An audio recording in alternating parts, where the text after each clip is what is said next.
Welcome back! In this video, I will show you how to fix audio track problems in YouTube step by step.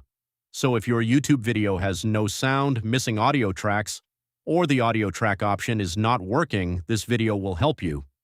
So let's get started. First, open the YouTube app on your mobile phone. Now play the video where you are facing the audio track problem. After that, tap once on the video screen. Now tap on the settings icon in the top right corner of the video. Here, look for the audio track option and tap on it. Now select another available audio track or language. After that, go back and check if the sound is working properly. If the audio track option is missing, make sure your YouTube app is updated to the latest version from the Play Store or App Store.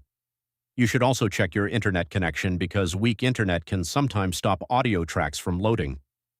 Now close the YouTube app completely and open it again. If the problem is still not fixed, restart your mobile phone once. Your YouTube audio track problem should now be fixed successfully. I hope this video helped you. Please like, subscribe, and share.